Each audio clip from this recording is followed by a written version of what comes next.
આજનું મારું પરફોર્મન્સ હું એ દરેક સ્ત્રીઓને ડેડિકેટ કરું છું જે મનથી અથવા મન મારીને એક ટેગ સાથે જીવી રહી છે, હાઉસવાઈફ. મિત્રો, આજે ઘરેથી નીકળીને તો હસબન્ડને એક ફોન કર્યો કે આજે મારો સ્પોટલાઇટ મીડિયામાં સાંજે એક ઓપન માઇક પરફોર્મન્સ છે, તો આવતા કદાચ થોડું મોડું થશે, તો તમે કહો તો થોડી રસોઈ કરીને જાઉં તો આવીને પછી દોડધામ નહીં. મને કે એક કામ કર, ઢોકળાનું ખીરું પલાળી દે, આવીને ગરમા ગરમ ઢોકળા ખાઈશું. મેં કીધું 2 વાગવા આયા, હવે ખીરું ના પલટે. જે બહુ ડાયા છે ને એમને કહી દો બહારનું ખીરું અમને નથી ફાવતું. પછી મને કહે કે એ ના બને તો એક કામ કર, બટાકા બાફી નાખ, આવીને ગરમા ગરમ બટેકા વડા બનાવી દે છે. મેં કીધું હજુ કાલે ખાધેલા આલુ પરોઠાની અસર વર્તાય છે. પછી મને કે પૂરીઓ કરી નાખશે, પૂરીને ચાય ખાઈ લઈશું, તને તકલીફ ઓછી. મારું મગજ ગયું. મેં કીધું તને બધું તળેલું સૂજે છે, હું અહીંયા ખાંસીથી મરી રહી છું. હું ખીચડીનું પલાળીને જાઉં છું, સાંજે 7 વાગે ને એટલે 4 સીટી વગાડી દેજે, નીચેથી છાશ લેતો આવશે, એટલે આઈ સીધું જમવાનું જ રહે.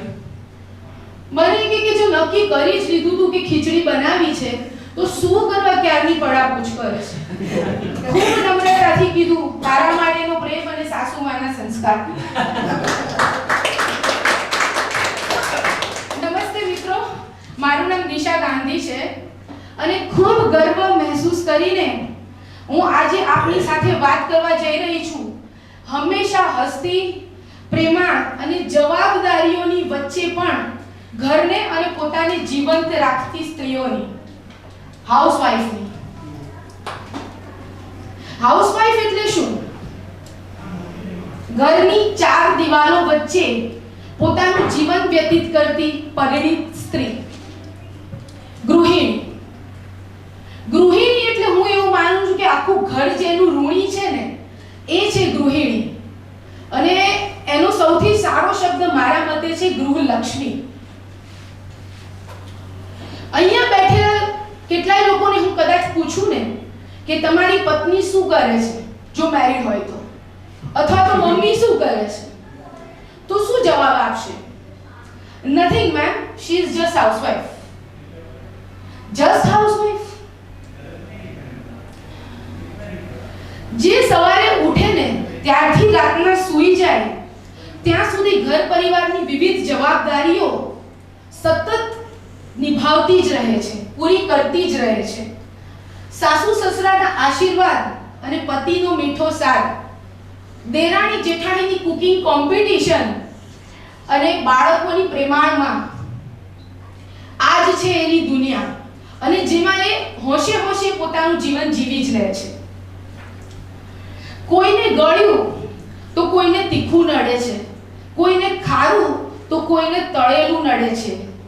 સ્વાદના આ પારખા જેને છે ને એ છે ગૃહિણી. મિત્રો, આજકાલ સોશિયલ મીડિયામાં એક પોસ્ટ બહુ વાયરલ થઈ રહી છે કે ઘરની સ્ત્રીઓને રસોઈ કરવાની આળસ આવે છે ને એટલે જ આજે સ્વિગી અને ઝોમેટો વાળાને જલસા છે. એટલે હું એમ કહું કે જો તમે જોબ કે બિઝનેસ કરો છો એમાં તમને પણ અઠવાડિયામાં 1 દિવસ તો બ્રેક જોઈએ જ છે. અને ના મળે ને તો મગજનો પારો ખસી જાય છે. તો જે સ્ત્રી 24 કલાક વગર થાકે ઘરના બધા રોજબરોજના કામ કરી લેતી હોય, કોઈ પણ સવાલ જવાબ કર્યા વિના બધી જવાબદારી નિભાવતી હોય, તો શું એને એક રજાનો હક નથી? એ ક્યારેક કેમ એવું ના કહી શકે કે આજે બહારનું ખાવાનું મંગાઈ લઈએ, મારો મૂડ નથી, મારી ઈચ્છા નથી કે મને ઠીક નથી? શું ખોટું છે એમાં? દર મહિને ઘરમાં રહીને પુરુષો તરફથી મળતી અમુક ફિક્સ રકમમાં એ આખો મહિનો ઘર ચલાવે છે. કોઈને કમી ના પડે ને એવી રીતે બધી જરૂરિયાતો પૂરી કરતા એ પોતાનું બજેટ મેન્ટેન કરે છે. આકસ્મિક આવી પડતા ખર્ચા અને અચાનક આવી પડતા મહેમાનોની સરભરા પણ એ એટલી જ સારી રીતે કરે છે. અને એ પછી પણ ઇમરજન્સી આવે ને એના માટે કંઈક બચત તો એ કરી જ લે છે. અને આ વસ્તુ એ વર્ષોથી સફળતાપૂર્વક કરી રહી છે અને આગળ પણ કરશે જ. મોંઘવારીના સમયમાં બચત એટલે મિશન ઇમ્પોસિબલ, અને આ જ મિશનને પોસિબલ બનાવે એ છે ગૃહિણી. કોરોના કાળમાં અને નોટબંધીના સમયમાં ગૃહિણી પાસેથી મળેલી રકમને જોઈને ઘરના પુરુષો મોંમાં આંગળા નાખી ગયા હતા. It was unbelievable and unexpected. એ લોકોએ ધાર્યું નહોતું કે પત્ની પણ આટલા રૂપિયાની બચત કરી હોઈ શકે છે. જ્યારે ઘરના પુરુષો આર્થિક રીતે ખેંચ અનુભવે ત્યારે આ ગૃહિણી કહે છે કે ચિંતા ના કરો, વરસ ભાડો ચાલી જાય ને એટલા રૂપિયા તો મેં ભેગા કર્યા જ છે. બેવોર્સ કોઈ બેંક પાસે નહીં હોય ને એવી સેવિંગ સ્કીમ એટલે હાઉસવાઈફ. રસોડામાં લોટના કોઈ ડબ્બા પાછળ મળશે વ્યાજ, અને એની તિજોરીની સાડીની કોઈ બેવડમાં મળશે મૂડી. કોઈ પણ યુનિવર્સિટીમાં ના શીખાય એવું મેનેજમેન્ટ એટલે હાઉસવાઈફનું હાઉસ મેનેજમેન્ટ. ઘર સાચવવાની સાથે સાથે સમાજમાં વાર તહેવાર અને વ્યવહારે જઈને ઊભા રહેવું, નાના મોટા દરેકની સંબંધોની ગરિમા જાળવવી અને દરેક જગ્યાએ ઉમળકાભેર મળવું આ પણ એની જ જવાબદારી. સજોડે જવું જરૂરી હતું પણ પતિના અણગમાના કારણે એને એકલા જવું પડ્યું, અને પ્રસંગ તો સાચવી જ લે પણ પતિનું નીચું ના પડવા દે એ છે ગૃહિણી. અને આટલું કર્યા પછી વધેલા સમયમાં બાળકોની સ્ટ્રિક્ટ ટીચર અને ક્યારેક બાળકો સાથે બાળક બનીને મસ્તી કરતી માં એ પણ છે ગૃહિણી. સૌ સભ્યોનું ખાવા પીવાનું, દવાનું, પરેજીનું બધું ધ્યાન રાખવાનું, સૌના ટાઈમ ટેબલ સાચવવાના, અને એ પછી જો પતિને જરૂર પડે ત્યારે સલાહ આપતી બુદ્ધિશાળી પત્ની, અને એ જ સમયે પતિ સાથે રોમાન્સ કરતી પ્રેમિકા એ પણ છે ગૃહિણીનું જ એક સ્વરૂપ. મને એમ થાય છે કે હાઉસવાઈફ શબ્દ જ ખોટો છે. એનો સાચો શબ્દ હોવો જોઈએ હોમ મેકર, જે મકાનને ઘર બનાવે છે. દુનિયા સાથે લડીને થાકીને આવેલો પુરુષ જ્યારે ઘરે આવે ને તો પત્નીનું ઉમળકાભેરનું સ્વાગત અને પ્રેમભર્યો આવકાર એને એક હાશકારો આપે છે, અને બીજા દિવસે ફરીથી આ જ દુનિયા સાથે લડવાનો અને જીતવાનો આત્મવિશ્વાસ આપે છે. મિત્રો, જે સ્ત્રી આ ઘર માટે પોતાની આખી જિંદગી ઘસી નાખે છે, પોતાનું સર્વસ્વ હોમી દે છે, એ સ્ત્રી ઘણા બધા પ્રેમ અને સન્માનની હકદાર છે.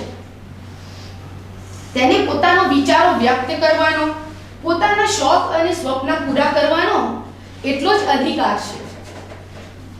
કહેવાય છે ને, જે ઘરની સ્ત્રીના ચહેરા પર સંતોષ અને હાસ્ય હોય એ ઘરમાં સુખ સમૃદ્ધિ સદા રહે છે, અને જે ઘરની સ્ત્રી દુખી છે ને તે ઘરની બરબાદી કોઈ રોકી નથી શકતું. ક્યારેક પ્રેમથી બોલાયેલા બે શબ્દો અને ક્યારેક કરવામાં આવેલું એપ્રિશિએશન એને એક અદમ્ય ઉર્જા પૂરી પાડે છે, અને ફરીથી એ પોતાની આ જ જવાબદારીની દુનિયામાં ખોવાઈ જાય છે. હવે સમય બદલાયો છે, સ્ત્રી પુરુષની સમોવડી બની રહી છે. તે પણ આ મોંઘવારીના સમયમાં પરિવારને આર્થિક સહયોગ કરવાની કોશિશ કરી રહી છે.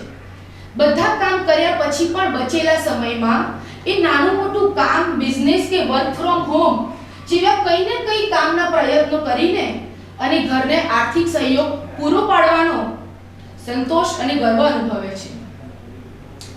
હાઉસ હસબન્ડ એવો તો કોઈ કોન્સેપ્ટ મારા મગજમાં નથી અને મેં ક્યાંય સાંભળ્યો પણ નથી, પણ હાઉસવાઈફને એની જવાબદારીમાં થોડી મદદ કરી દઈએ, થોડો ટેકો કરી દઈએ તો એને પણ ઘણી ખુશી મળશે. આજની વાત પૂર્ણ કરતા પહેલા અમુક પંક્તિઓ આપની સમક્ષ રજૂ કરી રહી છું. It's all dedicated to housewives. સંબંધોના તાણાવાણા બહુ ગૂંથી લીધા, હવે તો એક સુંદર અંબોડો ગૂંથ. મોગરો લગાવી એ અંબોડે તારા શ્વાસમાં એની સુવાસ ભર. જિંદગીની રેસમાં તું દોડી છે ઘણું, હવે તો થોડો આરામ કર. જવાબદારીઓ તો છે જીવનભરની, નાનકડું એક અલ્પ વિરામ કર. ઘરનું કામ કરવાના કોઈ એવોર્ડ કે રિવોર્ડ નથી મળતા. ઘરનું કામ કરવાના કોઈ એવોર્ડ કે રિવોર્ડ નથી મળતા. તું જ તારું સન્માન કર. ક્યારેક મૂક આ જંજાળને, તું તારો પણ વિચાર કર. પાછળથી પસ્તાવો ના રહે, પાલવના છેડે બાંધેલી ગાંઠ એમની એમ ના રહે. તું ખોવાઈ છે દુનિયાની ભીડમાં, પોતાને શોધવાનો પ્રયાસ તો કર.